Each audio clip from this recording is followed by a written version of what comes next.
जय गुरु जी, शुक्राना गुरु जी की प्यारी प्यारी संगत को भी जय गुरु जी। मैं गुरु जी की लाडली बेटी निर्मल। तो संगत जी, अगर आप नए हो तो चैनल को सब्सक्राइब कर लीजिए, क्योंकि जो भी नया सत्संग आएगा सबसे पहले आपके पास आएगा। और सत्संग को सुनकर शेयर अवश्य करें, क्योंकि गुरु महाराज जी ने हम सब संगत के लिए सेवा बख्शी हुई है। और संगत जी, अगर आपके पास भी गुरु जी का शुक्राना सत्संग है तो मेरे व्हाट्सअप नंबर पर शेयर कर दीजिए, तो आपका सत्संग गुरु जी डुगरी वाले चैनल पर शेयर कर दिया जाएगा। और आपके सत्संग से जो भी नई संगत जुड़ेगी उनसे पहले गुरु महाराज जी आपको ब्लेस करेंगे। और संगत जी, सत्संग को लास्ट तक सुने, क्योंकि एक सत्संग में 2 से 3 सत्संग भी होते हैं, 3 से 4 भी होते हैं। तो पता नहीं कौन सी संगत का सवालों का जवाब लास्ट के सत्संग में हो। अब सुनते हैं आंटी जी का सत्संग। आंटी जी ने लिखित में सत्संग दिया है, तो मैं अपनी आवाज़ में उस सत्संग को सुनाने जा रही हूँ। बहुत प्यारा सत्संग है, और इस सत्संग को सुनकर आप अमल करना, और इसमें भरपूर ब्लेसिंग है संगत जी। बहुत नॉलेज मिलेगी गुरुजी के टच होने की, मतलब गुरुजी से कनेक्ट होने की। तो सत्संग बहुत प्यारा है, लास्ट तक सुनना। जय गुरुजी, शुक्राना गुरुजी। आंटी जी बोल रही है कि जय गुरु जी, शुक्राना गुरु जी की मेहर अपने हर भक्त पर बरसती रहती है। ऐसा कोई क्षण नहीं होता है जब गुरु जी हमारा कल्याण नहीं कर रहे होते हैं। हर पल हमारा सत्संग बना ही देते हैं। हमारा खाना, हमारा कहीं जाना, किसी से मिलना, कुछ कहना, सभी कुछ सत्संग है। हर पल हम अपनी आध्यात्मिक यात्रा पर ही रहते हैं।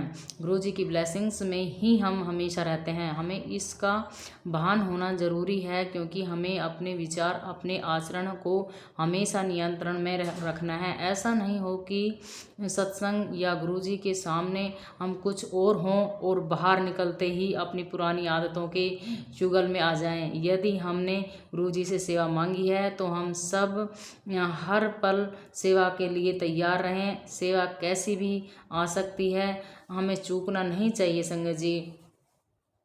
हम मंदिर या सत्संग में तो सेवा के लिए जी जान लगा देते हैं, पर बाहर आकर हम ऐसे बन जाते हैं जैसे अपने हाथ से पानी भी पी लिया तो किसी पर उपकार कर रहे हों। सेवा पर कुछ बातें गुरुजी ने जो मुझे समझाई है शेयर करती हूँ। हम में से बहुत संगत बड़े मंदिर में वॉशरूम की सफाई की सेवा करती है दिखाई जाएगी। इनमें से ऐसी कई संगत है जिनके घरों में हेल्पर्स की हुजूम है। यहाँ गुरुजी ने उन्हें कर्म साफ करने के लिए लगाया है। सब कुछ होते हुए भी हमारे साथ ऐसी परेशानियाँ आती रहती है जब हम किसी गुरु या भगवान के शरण लेने पर मजबूर हो जाते हैं। यकीन माने, हम मानव तो ऐसे हैं कि परेशानी न हो तो ये पैसे वाले लोग कभी खुद से भगवान को पैसे भी चढ़ाए न आए, पर आना पड़ता है। कर्म की मार तो सबको जमीन पर ले आती है। गुरुजी ने संगत को बताया है कि जल्दी कर्म कटवाने हैं तो ऐसे काम की सेवा करें हम जिसे समाज में नीचा काम समझा जाता है, वैसे बाथरूम की सफाई, पब्लिक के सामने झाड़ू पोछा या जूते की सेवा करना, गुरुद्वारे में जाने वाले संगत, इन सब सेवा के आदि हैं। पर बाकी भारत या दुनिया के लिए ये कर पाना आसान नहीं है। मुझे और मेरे पतिदेव को काफ़ी समय लगा इस स्तर पर आकर प्यार के साथ सेवा करने में। बच्चों ने तो हमें देखकर इसे आसानी से ग्रहण कर लिया। बच्चे छोटे थे तो बड़े मंदिर जाकर सेवा करना संभव नहीं हो पाता था। इस कारण अपने ही घर में वॉशरूम को साफ करने की जिम्मेदारी ली। कोई भी आया या हेल्पर आता तो उसके इस काम के लिए बड़े नखरे होते थे। तब से इसे अपने कर्म काटने की सेवा मानकर करती चली आ रही हूँ।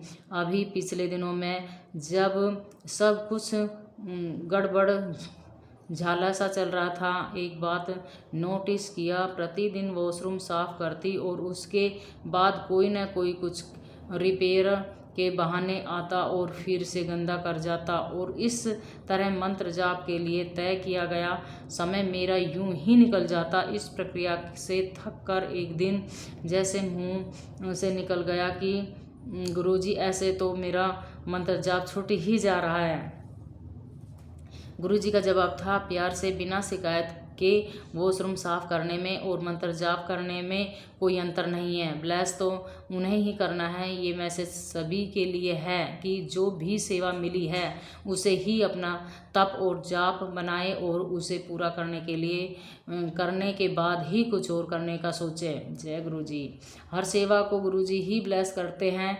इसका एक उदाहरण अभी पिछले दिनों में मुझे सिखाया। कुछ वर्षों पहले मुझे माता अमृतानंदमयी के आश्रम की एक घटना पढ़वाई थी जो ऐसे सेवा से संबंधित है। अम्मा के केरला आश्रम में एक भाई अपने विकलांग भाई को आश्रम में लेकर आता है। उसे तीसरी मंजिल पर जगह मिलती है। सुबह और शाम की आरती और प्रार्थना ग्राउंड फ्लोर पर होती है। दोनों वक्त उसे पहले अपने भाई का व्हील चेयर लेकर नीचे उतरना पड़ता था, फिर भाई को गोद में लेकर नीचे आता, फिर यही प्रक्रिया ऊपर जाने में भी होती। काफ़ी समय लगता था इसमें। कुछ समय बाद इस भगत के मन में ख्याल उठने लगे कि पूरा समय तो वो इसी में व्यस्त है, बाकी भक्त रसोई सेवा करते हैं, वो तो कोई सेवा कर ही नहीं पा रहा हूँ। एक दिन वो भाई को प्रार्थना में न लाकर रसोई में सेवा करने चला गया। प्रार्थना समाप्त होते ही अम्मा रसोई से आई और उसे वहाँ देखकर बहुत नाराज़ हुई। फिर उसे समझाया कि जो सेवा जिसे मिली है वही उसके लिए लाभदायक है। बर्तन मलने और खाना बनाने या मंदिर के अन्य काम करने में ही सेवा नहीं है, और सेवा को ब्लेस तो अम्मा को ही करना है। इस बात को प्रैक्टिकल में उतारने का अवसर गुरुजी ने अभी दीपावली में दिया। अब ये मैसेज मिला कि मंत्र जाप कम करते करो तो वो भी चलेगा। मंत्र जाप अगर कम कर रहे हो तो वो भी चलेगा, पर दोनों बच्चों को रात दिन अपनी सेवा देनी है। कारण है हम अब नहीं पूछते गुरुजी से, हुक्म बजाकर ही हम अपने गुरु का प्यार पा सकते हैं। सेवा के साथ साथ मंत्र जाप की मेरी सारी कोशिश नाकाम हो जाती रही। प्रतिदिन जब मंत्र जाप में बैठती तो कई बार ऊर्जा विहीन सा महसूस करती, पर हर बार मंत्र जाप खत्म होने के पहले मुझ तक ऊर्जा पहुंचती। कभी सफ़ेद, कभी पीली, कभी गुलाबी ऊर्जा से अपने को तुरंत ताज़ा महसूस करने लगती और फिर से अगली सेवा के लिए अपने को पूर्णता तैयार कर पाती। गुरुजी ने समझा दिया था कि जो सेवा उन्होंने ब्लेस की है उसे मानकर और मंत्र जाप न करके भी मुझे ऊर्जा से परिपूर्ण रखा जा रहा है। जो मंत्र जाप से शायद मुझे मिलता रहा होगा। ये क्रम तब तक चलता रहा जब तक बच्चे चले नहीं गए, और इस तरह गुरुजी ने हम संगत को बहुत बड़ी बात समझाने की कोशिश की है। हम सभी मंदिर या सत्संग में सेवा करने के लिए लंबी लंबी कतार में होते हैं। मंदिरों में तो कई तरह का रिश्वत दिया जाता है ताकि उन्हें मनचाही सेवा का अवसर मिले, पर हम मूल बात भूल जाते हैं कि ऐसी सेवा का कोई मूल्य नहीं है। सेवा तो है वो जो हमारे सामने लाकर परिस्थितियाँ दी जाती है, वो नहीं जो हम मांग कर लेते हैं। जिसे समझ आता है कि गुरुजी मैसेज दे रहे हैं उन्हें कभी तकलीफ नहीं होती किसी सेवा में, क्योंकि उसे पता है कि सेवा का अवसर भी गुरुजी ही दे रहे हैं और इसे ब्लेस भी गुरुजी ही कर रहे हैं। फिर किसी खास सेवा की इच्छा रखकर हम सिर्फ अपना शारीरिक काम बढ़ा रहे हैं, वो सेवा हमारे लिए लाभदायक नहीं है। पूरा विश्वास ही हमारा कार्य क्षेत्र है। किसी जरूरतमंद को एक फ़ोन ला कर देना भी बहुत बड़ी सेवा है। हर सेवा के पीछे हमारा भाव क्या है ये बड़ा महत्व रखता है। ये वैष्णो देवी के वॉशरूम या वहाँ आसपास फैले गंदगी को देखा तो एक ही बार जहन में आई कि इस तरह गंदा छोड़ने वाले या फेंकने वालों को यहाँ आने का कौन सा पुण्य मिलेगा, जबकि हो सकता है उन्होंने वो चढ़ाई बड़ी मुश्किल से पूरी की हो। पर ऐसे कार्य जिससे दूसरों को तकलीफ मिले हमारे सारे कमाए पुण्य को ख़त्म कर देता है। ये साधारण सी बात हम सब समझेंगे। गुरुजी ने सिर्फ हमें किसी का दिल दुखाने से मना किया है। इतना भी हम कर पाएँ तो बहुत ब्लेसिंग कमा सकते हैं। लोग सोचते हैं कि मुझे तो गंद फैलाते तो किसी ने देखा ही नहीं, अब मुझे किसी की गाली लगेगी ही नहीं। ऐसा नहीं है। कर्म और उसके फल की थ्योरी तो बड़ी बड़ी आसान भी है और बड़ी जटिलता भी भारी भी। ऐसा कोई काम जो हमें तकलीफ़ पहुंचा सकता है वो दूसरे को भी तकलीफ़ देता ही है। फिर हम ऐसे काम करें ही क्यों। किसी मंदिर, मस्जिद या गुरुद्वारे में जाने की ज़रूरत नहीं है। यदि हम एक अच्छे और सच्चे इंसान बन पाते हैं, ईश्वर भी हमें हमारे पास आकर अपना लेते हैं। उस गंदगी से निपटाने का दूसरा पहलू भी है। तीर्थ स्थानों में किसी भी मॉल या शॉपिंग सेंटर से ज़्यादा ही लोग आते होते हैं और साथ में चढ़ावा भी चढ़ाते ही हैं। यदि एक मॉल में एक कदर की साफ सफाई हमें मिलती है तो वहाँ हम तो अनुशासन में ही हैं। साथ ही मैनेजमेंट ने भी तो सफाई के लिए कोई कसर नहीं उठा रखी है। इन जगहों पर बस लिखा होता है कि हम कैमरे की निगाह में हैं और हम डर कर कोई भी गंद फैलाने की कोशिश नहीं करते। और वही हम जब ईश्वर के दर पर जाते हैं तो मान कर चलते हैं कि हमें गंद फैलाते कोई देख नहीं रहा है। कैसी भक्ति है हमारी, कैसा भरोसा है हमारा। तकलीफ आती है तो हम गुहार लगाते हैं कि हे भगवान, आपको तो पल पल की खबर है। वही जब कुछ गलत करने पर आते हैं तो क्यों ना लेते हैं हम भगवान का नाम। भगवान की आंखें अभी हम पर नहीं होगी। हमें पहले अपने आचरण, अपने विचार सुधारने होंगे। हर पल हमारा ईश्वर को सुपुर्द हो, वरना किसी भी दर से हम खाली ही आएंगे। हम संगत जिस तरह से बड़े मंदिर को चमकता हुआ देख कर खुश होते रहते हैं, अपनी हर पल को ऐसे ही सफाई और सुंदरता और इससे संबंधित सेवा को समर्पित करें। अभी हम गुरु संगत हैं। जय गुरु जी, शुक्राना गुरु जी। तो संगत जी, कितना प्यारा सत्संग है। किसी संगत ने कितनी प्यार से हर चीज़ के बारे में समझाया। हमें किसी का दिल नहीं दुखाना चाहिए। हमने सत्संग सुनकर यहाँ हम गुरु जी की सेवा कर रहे हैं और बाहर जाकर हम भूल जाते हैं कि हम गुरु जी के दरबार से आए हैं। बाहर जाकर हम चुगली चाटा करते हैं तो वो गुरु जी की कोई सेवा नहीं होती है। और जो भी सेवा हमें मिलती है, ये नहीं है कि हम पूरे दिन मंत्र जाप या सुमिरन में रहें, वो बहुत अच्छी बात है। हम पाठ करते रहें, सुमिरन में रहें, जाप में रहें, वो अच्छी बात है। लेकिन घर में भी जो सेवा मिली है वो भी सेवा बखूबी अगर आप निभा रहे हो तो ये गुरु मंत्र जाप से कम नहीं है। तो अपनी फैमिली में मस्त रहिए, खुश रहिए, बच्चों की, पति की, पत्नी की सेवा करते रहिए, अपना वॉशरूम ने चमकाते रहिए, अपने घर ने चमकाते रहिए, अपना मंदिर ने चमकाते रहिए, साफ सफाई रखिए, वो ही हमारी सेवा है।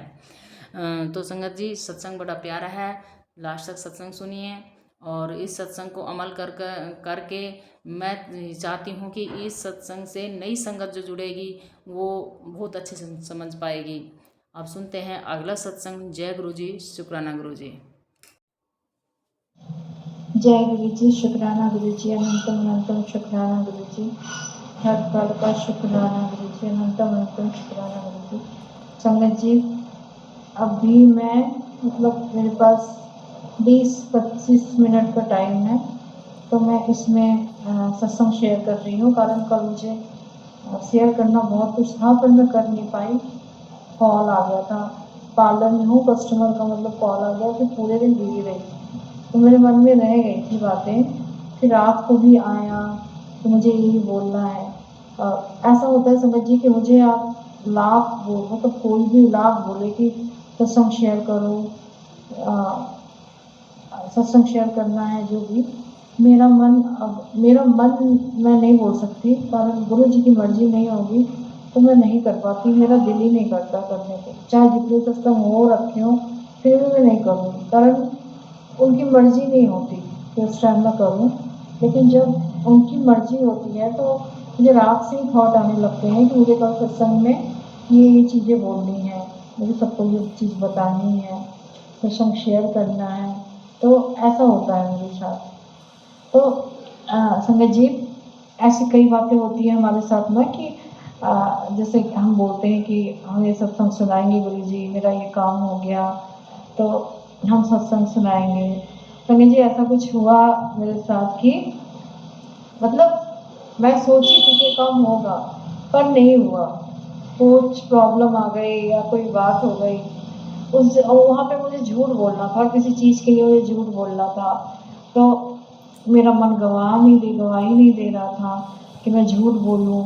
तो मैं बोल तो दी उस दिन झूठ, कुछ ऐसी कागजी कार्रवाई थी जिसमें झूठ बोलना था। मैंने गुरुजी की मैं इतनी कंफ्यूज थी कि मैं क्या बोलूँ, मुझे कितने दिन हो गए मैं झूठ नहीं बोली हूँ, बोलती ही नहीं हूँ मैं। अब मैंने संगत जी झूठ बोल दिया और मैं ऐसी फंसी, मैं मतलब इतनी घबरा गई कि उस सामने वाले इंसान को पकड़ में आ गया कि झूठ बोल रही है। बाद में मैंने उनको बताया कि मैं झूठ बोल रही थी, जो भी मैंने आपको बताया है सब झूठ था। उससे पहले जो मेरी हालत थी ये सच मैंने उनको क्यों बताया, कारण मुझे इतनी बेचैनी थी कि मैं संभल नहीं पा रही थी, मुझसे कोई काम नहीं हो रहा था, लोगों के थ्रेडिंग बिगड़ रहे थे, लोगों के काम बिगड़ रहे थे। मैं सोच रही मुझे हो क्या रहा है, क्या प्रॉब्लम हो गई ऐसी। मैंने कहा मैंने झूठ बोला है और सिर्फ एक झूठ बोला था, उस वजह से मेरी सारी चीज़ें तितर-बितर हो गई। तो संगत जी मैं मतलब ये कहना चाहती हूँ, 2 बातें हैं इसमें, इस बात से 2 बात निकल के आएगी। एक तो गुरुजी ने जो दिया उसका वो शुक्राना, जो ना दिया उसका तो और ज़्यादा शुक्राना। पता नहीं मेरे लायक था या नहीं था, तो मैं उस दिन से और मैं फ्री हो गई और खुश हो गई कि नहीं दिया, अब अच्छा हुआ गुरुजी, बहुत अच्छा हुआ, जहाँ ले चलोगे मैं वहीं चलूँगी। तो अनंतम शुक्राना गुरुजी। और इससे एक बात और निकल के आ रही है संगत जी कि कर्म का असर हमारी लाइफ में बहुत ज़्यादा पड़ता है। हम जो भी कर्मा करते हैं उसका असर कुछ लोगों को तो तुरंत मिल जाता है, कुछ लोगों को बाद में मिलता है, मानसिक तौर पे, शारीरिक तौर पे या किसी चीज़ के रूप में आपको वो प्रॉब्लम को, उस चीज़ को आपको झेलना पड़ता है। कर्मों का फल ऐसा है। कुछ लोग ऐसा बोलते हैं ना कि जैसे मैं कई लोगों को देखती हूँ कि अमृत वेला नहीं कर पा रहे हैं, पूरे दिन वो सिमरन में नहीं रह पाते, जाप में नहीं रह पाते। तो इसकी एक वजह ये भी है संगत जी की आपकी पूरे दिन की दिनचर्या कैसी है, आप क्या क्या करते हो, आप किसी का कुछ आपका लिया दिया तो नहीं है, किसी को कुछ देना तो नहीं है आपको, आप गौर करो। आपने पूरे दिन में किसी की कोई बात तो नहीं की, कोई चुगली तो नहीं की, और कई चीज़ों का ध्यान आपको रखना पड़ता है। पूरे दिन आप किसकी याद में रहे, सिमरन में रहे या इधर-उधर की सोच में रहे, इन सारी चीज़ों को मिलाकर एक दिन बनता है। आपने कितने अच्छे कर्म किए। अभी गर्मियों का टाइम आ रहा है तो आप जगह-जगह पे चिड़िया के लिए, पंछियों के लिए, पशुओं के लिए पानी रखो, आप पानी भर के रखो ताकि वो लोग पी सकें, कुछ खाने-पीने को भी उनको दो। तो ये छोटी-छोटी चीज़ें हमारी होती हैं जो हमें पूरे दिन को संभाले रखती है और फिर अगला दिन हमारा वो संभालती है। अमृत वेले का असर आपको कुछ ऐसा होगा, मैं अपने एक्सपीरियंस से बताती हूँ। मेरे सत्संग के एक दिन पहले जो मेरे साथ हुआ है कि सत्संग जिस दिन था उस दिन मैंने अमृत वेला किया था। उस दिन सुबह मेरे पूरे घर में, आप सोचो संगत जी, 4 बजे सुबह उठ के, ऐसे हमारे कोई फ्लैट में है ही नहीं कोई ऐसे पूजा पाठ वाले कि हवन करेंगे। इतनी तेज हवन की खुशबू मेरे पूरे कमरे में आ रही थी, मेरे पूरे घर में आ रही थी। मैंने अपनी बेटी से पूछा कि क्या तुम्हें भी आ रही है हवन की खुशबू? कह रही हाँ मम्मी आ रही है। मैंने कहा वाह गुरुजी, मतलब सुबह से ही तैयारी आपने शुरू कर दी है मेरे घर में शुद्धिकरण या जो भी करना था।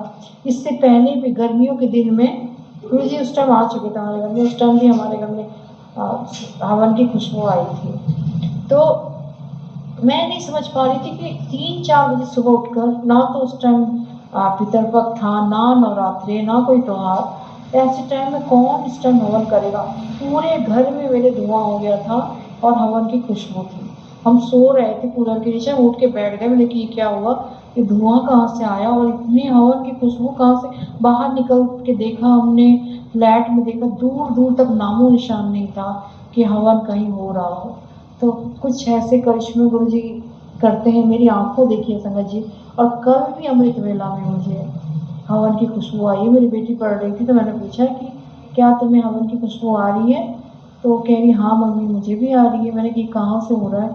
फिर मैं जान गई कि मैं इस टाइम बैठी हूँ उनके सिमरन में, तो मुझे हवन की खुशबू आ रही है। अमृत वेला करने का एक असर ये भी होता है संगत जी कि आपको पूरे दिन सिमरन बना रहेगा, इतनी एनर्जी रहेगी, इतनी एनर्जी आपके अंदर रहेगी कि आप खुद सोच भी नहीं सकते कि इतनी एनर्जी आपके अंदर रहेगी। आप बहुत खुश रहोगे, हर काम को अच्छे से करोगे। अमृत वेला अगर जैसे मान लो कि कभी आपका अमृत वेला छूट भी गया कि 1 दिन 2 दिन आपका छूट रहा है, तो आप उस चीज़ को फिर दिन में ले आओ, दिन में करो आप। 2 घंटा 1 घंटे का जाप और सिमरन कर लो और ऐसा कर सकते हो आप। 1-2 घंटे का सिमरन जाप आप कर सकते हो, पाठ कर सकते हो। जब भी आपको टाइम मिले, आपको ये नहीं कहना चाहिए कि मैं अकेली हूँ, मेरा टाइम पास नहीं हो रहा है, इसके पास बैठ जाऊँ, उसके पास बैठ जाऊँ। इसके बजाय अगर आप मंत्र जाप या सिमरन या आपको जो भी नाम अच्छा लगता है, राधा नाम हो, वाहेगुरु हो, राम राम हो, कुछ भी आप जाप कर सकते हो, कोई मनाही नहीं है गुरु जी की तरफ से। संगत जी, कहा जाता है कि गुरु जी जो कहते हैं उनकी आज्ञा का आप पालन करो। तो मैंने सोचा कि मैं क्या ऊपर-ऊपर से सब करती हूँ, पीरियड में मैं उनके दिए नहीं जलाती, मैं उनको भोग नहीं लगाती। इस बार संगत जी मैंने जब सत्संग में सुना कि गुरुजी मतलब गुरुजी ये सब नहीं बोलते थे कि इस तरह की, वो गुरुजी दिया खुद जलवाते थे। तो इस बार मैंने ये भी छोड़ दिया। मैं और को तो नहीं, मेरा मतलब ही नहीं है और चीज़ों से। गुरुजी को मैं ज़रूर दिया, भोग, बाहर से भी कोई भोग लगाती हूँ तो गुरुजी को मैं ज़रूर लगाती हूँ। घर में बना के भी मैंने पीरियड में लंगर प्रसाद और कड़ा प्रसाद, सॉरी, कड़ा प्रसाद मैंने गुरुजी को भोग लगाया। चाय प्रसाद तो मैं पक्का लगाती हूँ अगर मैं पीरियड हो भी गई हूँ। दिया भी जलाती हूँ, अब तो मैं उनको छूने भी लगी हूँ। तो ये सब चीज़ें मैं करती हूँ संगत जी। तो मैं कोई भेदभाव नहीं रखती, कोई मन में वहम नहीं रखती कि संशय नहीं रखती कि ऐसा कुछ होगा, बुरा कुछ होगा मेरा। और संगत जी एक चीज़ और मुझे बोलना था कि आजकल लोगों के पास एक चीज़ की बड़ी कमी है, सुकून की। मेरे पास एक से एक लोग आते हैं जिनके पास प्रॉपर्टी ही प्रॉपर्टी है, जिनके पास घर है, बहुत घर है, बच्चों की शादी हो गई है या होने वाली है, बहुत पैसा है, यहाँ पैसा वहाँ पैसा, हर जगह पैसे पैसे हैं। पर वो मेरे पास जब यहाँ आके बैठती हैं तो सिर्फ इतना ही उनका कहना है। जब वो बैठ जाती हैं, जब उनके सिर पे मैं हाथ रखती हूँ किसी काम के लिए, तो ये कहती है कि कितना सुकून है, मतलब यहाँ पे तुम्हारे पास। मतलब मुझे सुकून नहीं है, मुझे रात को नींद नहीं आती है। मैंने कहा ऐसा क्यों है? तो कहती पता नहीं क्यों है। सब कुछ है, खाना पीना भरपूर है, बहुत प्रॉपर्टी है और हम खरीद रहे हैं और हम ला रहे हैं, प्रॉपर्टी बिक रहे हैं हमारे, सब कुछ हो रहा है हमारे पास, लेकिन सुकून हमारे पास नहीं है। मैंने कहा आपको सुकून सिर्फ इनके पास ही मिलेगा। आप गुरु जी के मंदिर जाओ, गुरु जी के मंत्र जाप करो, गुरु जी के सत्संग में जाओ, आपको सुकून सिर्फ यहीं मिलेगा। तो फिर वो हमसे गुरु जी का परिचय पूछते हैं। अगर जैसे ये होता है ना समझ जी कि अगर आ गया आपके पास, आपकी एनर्जी सही है, अच्छी है, तो आप किसी को दे सकते हो पॉजिटिविटी, या आपके बॉडी में, आपके हाथ में वो चीज़ आ जाए, पावर आ जाए, तो आप बहुत सुकून किसी को दे सकते हो। आप अगर दिन भर मंत्र जाप कर रहे हो, दिन भर सिमरन में रह रहे हो, तो आप पूरे वाइब्रेट होते हो उस चीज़ से। आप किसी को भी सर पे भी हाथ रख दो या ऐसे भी सहला दो, तो उसके घर में भी कदम रख दो, तो भी उसका कल्याण हो जाता है। तो भगवान ऐसा सबको गुरु जी बनाए कि आप सभी संगत ऐसे हो जाएं, सबके ऐसी भावना हो जाए कि हम दूसरों के लिए कर पाएँ, दूसरों को सुकून दे पाएँ, दूसरों को अच्छा कर पाएँ। और जिसको मतलब ऐसा कभी-कभी होता है कि जैसे निर्मला आंटी की लड़की आई थी तो उनके सर में बहुत दर्द था। मेरे करने से उनको आराम नहीं हुआ। मेरे जैसे गुरुजी ने मुझसे कहलवाया बड़े मंदिर जाने के लिए, फिर बड़े मंदिर में उनको लाना था, बड़े मंदिर में उनको ब्लेस करना था, तो वहाँ जाकर उनको ब्लेसिंग मिली। बाकी जो लोग यहाँ पे आते हैं या जो मसाज करवा रहे हैं या जो कुछ भी करवा रहे हैं मेरे से, तो जिसको बुलाना होता है उसको तो उसका ठीक नहीं होने देंगे, उसको तो बुलाएँगे। लेकिन जिसको नहीं, मतलब जिसका यहीं हो जाना है काम, तो उसका यहाँ काम हो जाता है। ये कोई ऐड नहीं कर रही हूँ, कोई प्रचार नहीं कर रही हूँ मैं, मगर आपको एक उदाहरण के लिए एक चीज़ बता रही हूँ कि अगर आपके अंदर पावर है, आप खुद बहुत शक्तिशाली हो। गुरुजी बोलते थे तुम खुद इतनी एनर्जी से भरपूर हो, खुद बहुत शक्तिशाली हो।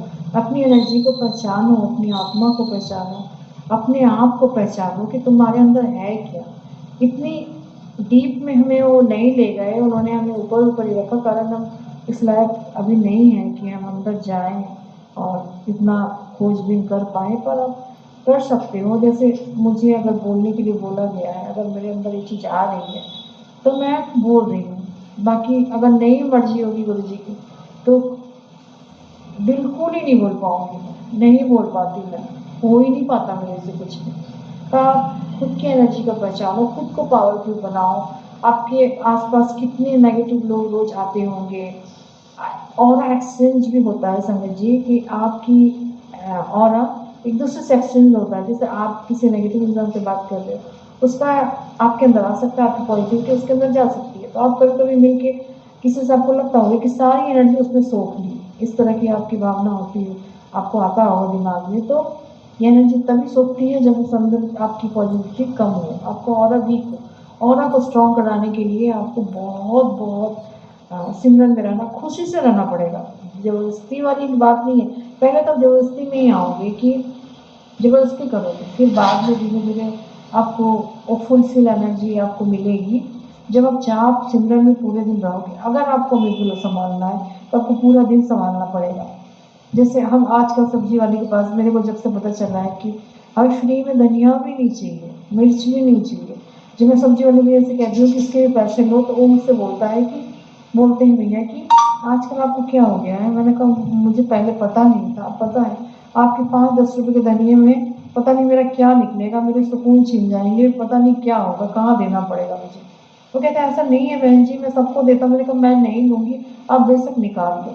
जो मेरे साथ जाते हैं लोग, मेरी बेटियाँ या और कोई, तो कहता है ऐसा नहीं होता, इतना नहीं होता है जैसा तुम करती हो। मैंने कहा मैं कर रही हूँ, मत करो तुम लोग, तुम्हारी मर्ज़ी नहीं है तो मत करो, लेकिन मैं करूँगी। मेरे को मन है करने का, ये सब करना, छोटी-छोटी चीज़ों का ध्यान रखने का मन है, कारण मैं उनके सामने बैठ पाऊँ, गुरु के सामने बैठ पाऊँ, पूरे दिल से बैठ पाऊँ, वो मेरे अंदर आएँ, वो मेरे को ब्लेस करें, वो मेरे को मंत्र जाप में बिठाएँ और मेरा मन लगे इस चीज़ में, ऊपर-ऊपर से ना बैठूँ। मैं ऐसा ना हो कि कोई कर्म मेरे बीच में आए और ये सब चीज़ें हों, मेरे साथ मेरा मन ना लगे काम मंत्र में, जाप में और सिमरन में। मुझे पूरा सिमरन चाहिए, मुझे वहाँ तक चाहिए, इसलिए मैं सब करती हूँ। कह रहे यार तुम समझ में नहीं आते हमें। मैंने कहा मत आए मगर मैं करूँगी। ऐसा मेरे बच्चों को भी बता दिया है, वो भी कहीं ऐसा कुछ होता है तो कहती मम्मी उसको दे देना चाहिए। मैंने कहा हाँ दे देना चाहिए, कारण तुम्हारे इस चक्कर में तुम्हारा सुकून छिन जाएगा। तुम किसी का खा रही हो 5-10 या जो भी खा रही हो, उसके चक्कर में तुम्हारा सुकून चला जाएगा। तो कहती है ठीक है मम्मी। तो आप अपने बच्चों को भी ये चीज़ सिखाओ कि किसी का भी वो ऐसी चीज़ें ना खाएँ जिसमें फालतू का ना खाएँ। मतलब कोई यारी दोस्ती में कुछ खा रही है तो अलग बात है। किसी से खरीदवा के वो कुछ ना खाएँ। तो इससे आपका उसकी एनर्जी बचेगी और कुछ ये जो लेने-देने का घटक है, ये बहुत बुरा है संगत जी। कहाँ क्या लेना-देना है, इस चीज़ को बिल्कुल क्लियर रखो। चाहे कुछ भी देना-लेना हो आपको, किसी के साथ भी भावनाओं का एक्सचेंज भी, जैसे बुरा आपने किसी के बारे में सोचा, बोला, ये भी आपके पूरे दिन की दिनचर्या में होनी चाहिए कि आपको पूरे दिन किसी के बारे में बुरा नहीं बोलना है। बहुत अच्छी-अच्छी बातें करनी है। अगर आपके पास कोई एनर्जी ऐसी आ रही है, जो बहुत डाउन है या जो बहुत नेगेटिव है, तो उसको आपको अच्छी एनर्जी देनी है, अच्छी बातें बतानी है। और जहाँ गुरु जी का स्वरूप होता है, जहाँ गुरु जी के चरण स्वरूप होते हैं, वहाँ तो नेचुरली बहुत सुंदर एनर्जी होती है। और एक बात और है संगत जी कि जब भी मुझे फ्री टाइम हो, तो जब भी पार्लर में मुझे फ्री टाइम हो, बजाय इधर-उधर कॉल करने के, बजाय इधर-उधर बातें करने के, फ़ोन देखने के, सीधा-सीधा मेरा मंत्र जाप चलता है मेरे में। मैं कान में लगाकर पूरे दिन सिमरन करती हूँ, जितना टाइम मुझे मिले, 20 मिनट मिले, 10 मिनट मिले। तो ये सब चीज़ें भी संगत जी बहुत असर करती हैं। हालाँकि ये सब ऐसा हो सकता है कि कुछ लोग ये भी कहें कि ज़्यादा जानकारी है या ज़्यादा ज्ञान है। तो पर संगत जी जो मुझे गुरु जी ने करवाया, वो मैंने बोल दिया। बाकी आपकी मर्ज़ी है, आप मानो ना मानो ये आपकी मर्ज़ी है।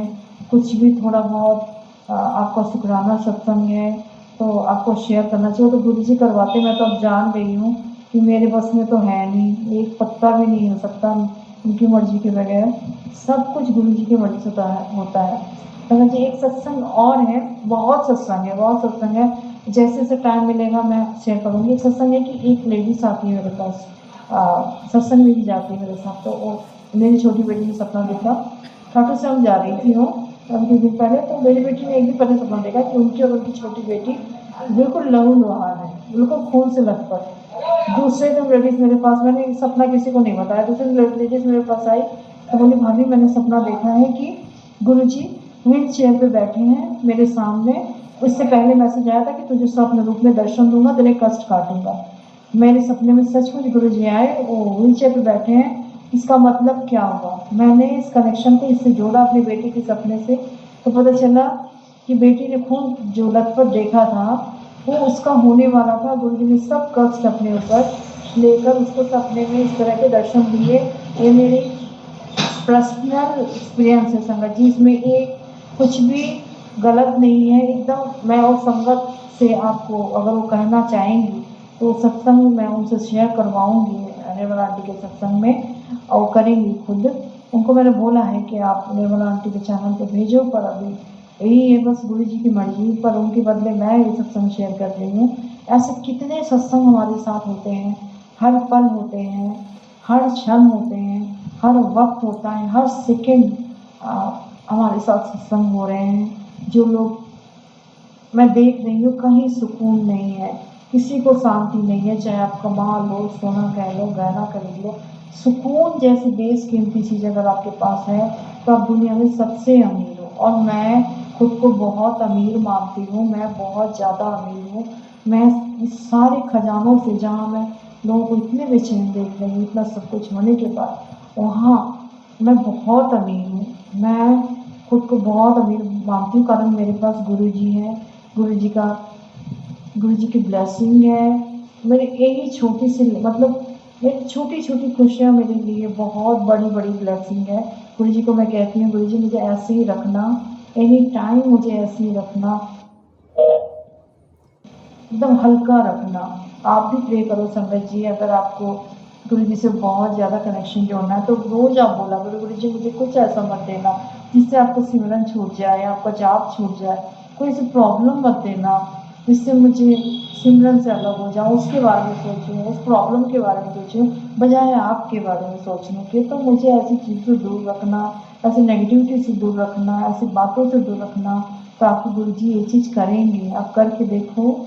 आपसे जो छोटी मोटी गलतियाँ होती हैं पूरे दिन में, उसके लिए आप रात को माफ़ी मांग के सो, मंत्र जाप करके सो, इससे आपको बहुत ज़्यादा ब्लेसिंग मिलती है। तो जो भी मैंने कहा है आप गौर करना संगत जी। मेरे पास इतना ही टाइम था, अब फिर से कॉल आने का टाइम हो गया है संगत जी। तो अनंतम अनंतम शुक्राना गुरु जी। जय गुरु जी। ओम नमः शिवाय। सिद्धि सदा सहाय। ओम नमः शिवाय। गुरु जी सदा सहाय। जय गुरु जी। शुक्राना गुरु।